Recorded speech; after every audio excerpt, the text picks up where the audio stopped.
가장 먼저 타치바나 메아리의 신작입니다.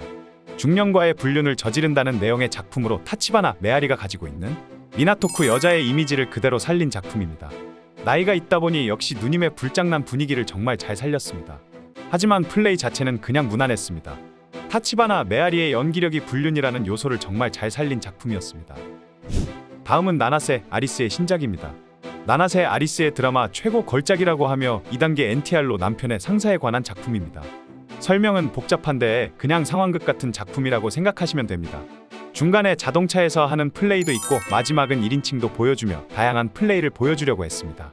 보는 재미는 있었지만 그렇다고 재밌다고 하기에는 살짝 애매했던 것 같습니다. 지하철 장면도 있고 너무 많은 걸 보여주려다가 이도저도 아닌 작품이 되어버린 것 같습니다. 다음은 후타바 사라의 신작입니다. 무디즈에서 마돈나로의 이적 후 첫 작품입니다. 개인적으로 마돈나에게 조금씩 성장하며 눈여겨보고 있었는데 마돈나로의 이적은 생각하지 못했습니다. 99년생이라는 아직은 어린 나이이지만 마돈나와 왠지 잘 어울리는 것 같으며 예전 린네, 토오카의 모습이 살짝 보이기도 하는 것 같습니다. 앞으로의 활동을 기대하도록 하겠습니다. 다음은 미노시마 메구리의 신작입니다. 프레스티지에서 마돈나로 이적 후 첫 작품입니다. 방금 소개해드린 후타바 사라보다 진짜 전혀 예상치 못한 이적이었습니다. 거기다가 아직 01년생으로 마돈나와 어울릴까라는 생각도 했지만 어리면 뭐 어떻습니까? 재밌기만 하면 됩니다. 첫 작품은 플레이물이라 그냥 그랬지만 미노시마 메구리가 보여주는 며느리 역할이 굉장히 기대가 됩니다. 다음은 메구리의 신작입니다. 아내를 설득해 야만적인 남자들만 있는 성인 극장에 데리고 가서 생긴 일 그린 작품입니다. 요즘 마돈나에서 자주 보이는 시리즈로 그렇게 일대 다수의 전투가 메인인 작품입니다. 지나치게 어두운 조명과 조금은 과한 연기가 보입니다. 거기다가 대부분 틀딱을 캐스팅했기 때문에 이번 작품은 조금 아쉬움이 남았습니다. 복귀 후 최고의 폼을 보여주고 있기에 다음 작품을 기대해봐야 되겠습니다. 다음은 무카이 아이의 신작입니다. 남편에게도 보여준 적 없는 치부인 뒷문에 대한 작품입니다. 무카이 아이가 단발과 함께 점점 노쇠화가 되어가는 것 같은 느낌을 받았습니다. 예전 탄탄하고 몸매와 복근 이제 점점 사라지고 있는 것 같으며 뒷문에 대한 작품이라 그런지 뒷문을 아주 적나라하게 보여주는 장면들이 많은데 살짝 많이 부담스럽게 보이기도 했습니다. 뒷문을 사용하지 않고 그냥 보여주기만 하는 건 뒷문 작품이 아니라고 생각합니다. 다음은 쿠라키 하나의 신작입니다. 연하의 소꿉친구가 남자친구와 헤어지면서 남자와 일어나는 일을 그린 작품입니다. 스토리적인 부분은 약하지만 설정이 굉장히 매력적으로 다가옵니다. 요새 가장 폼이 물이 오른 쿠라키 하나가 설정과 딱 맞으면서 묘한 분위기와 함께 작품을 재미를 더했습니다. 띵작이라고 하기까지에는 조금 무리이나 쿠라키 하나의 매력이 정말 잘 녹아든 작품이었습니다. 쿠라키 하나를 도전해보고 싶으신 분들에게 추천해드리고 싶습니다. 다음은 나나츠모리 리리의 신작입니다. 자신의 욕망을 채우기 위해서 수상한 뒷골목의 집을 찾아간다는 내용의 작품입니다. 1인칭이라고 하기보다는 VR 느낌의 작품으로 자칫 잘못하면 부담스러운 구도를 나나츠모리 리리가 너무나도 잘 살렸습니다.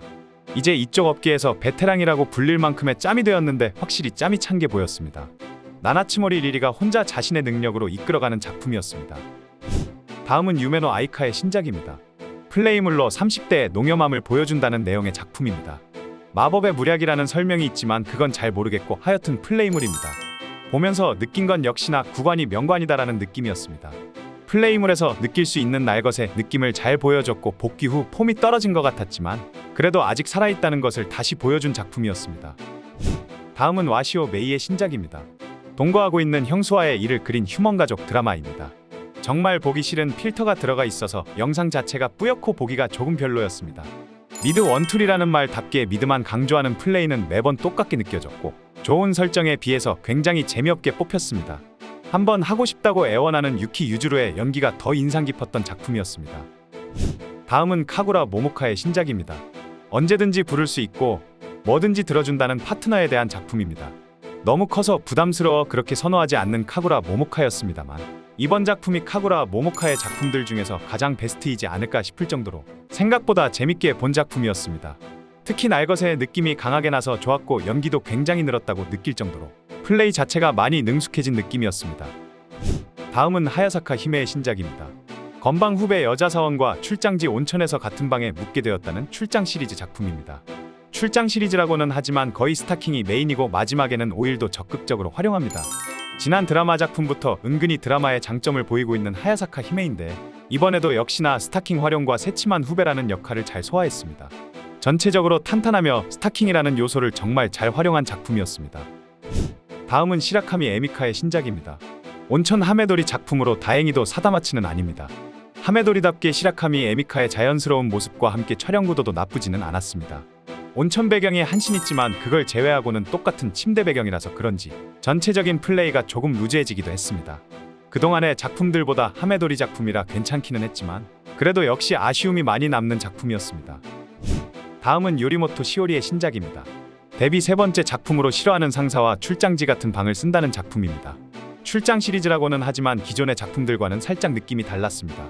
처음에는 구속이 나는 설정을 살짝 이용하고 스타킹은 마지막에만 나옵니다. 싫어하는 상사라는 설정 때문인지 정말로 하기 싫어하는 표정을 보여주기도 합니다.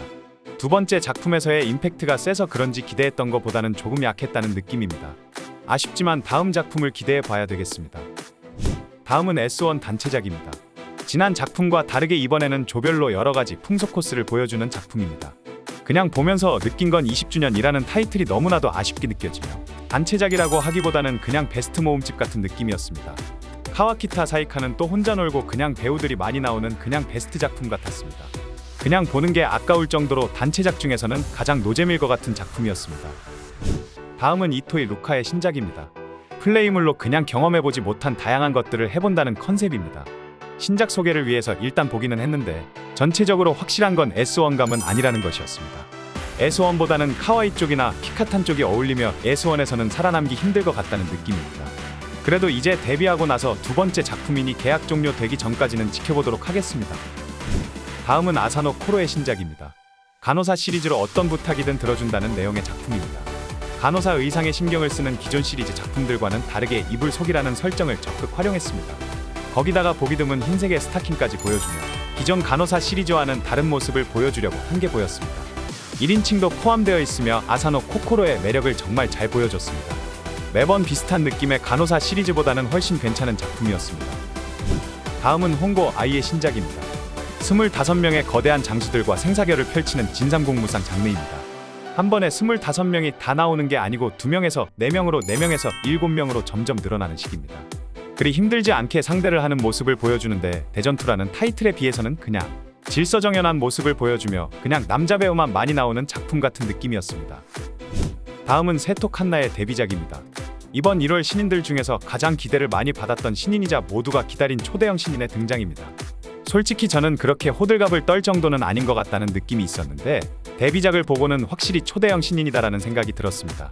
일단 피지컬도 좋고 신인이라는 점을 생각했을 때 빼는 거 없이 정말 즐기는 모습을 보여줍니다.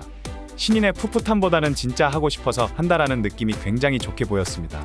이제 데뷔작이라 조금 더 지켜봐야 되겠지만 충분히 기대한 만큼 좋은 모습을 보여준 것 같습니다.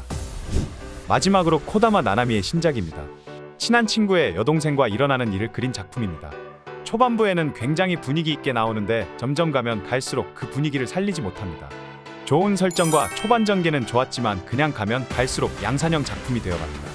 그리고 저는 잘 모르겠는데 왜 그렇게 초반부에 쌍꺼풀 부분에만 눈길이 가는지 모르겠습니다. 장점도 있었지만 그냥 아쉬운 부분만 많이 보였던 작품이었습니다. 3분 휴지. 이상 S1과 마돈나 그리고 기타 레이블들의 신작들이었습니다. S1의 작품들이 많아서 다른 레이블들의 신작들은 많이 제외를 했습니다. S1 20주년 기념 단체 작품은 정말 단체작들 중에서 가장 최악이라고 할 정도로 노잼인 작품이라 실망을 많이 했습니다. 그러나 표지는 정말 기가 막히게 나왔습니다. 그리고 가장 기대를 많이 한 세토 칸나의 데뷔작. 외모를 중요시하시는 분들에게는 별로일 거라 생각되나 피지컬과 포텐을 봤을 때는 충분히 초대형 신인이라고 할 만한 것 같습니다. 별점은 매우 주관적이며 그냥 참고만 하시기 바랍니다. 오늘 보신 신작들 중에서 보고 싶으신 신작이 있으시다면 더보기란과 고정 댓글을 확인해 주시면 감사하겠습니다. 회원가입 시 다양한 혜택도 드리고 있으니 많은 회원가입 부탁드리겠습니다. 오늘도 이상한 영상을 시청해 주셔서 감사합니다. 지금까지 3분 유지였습니다.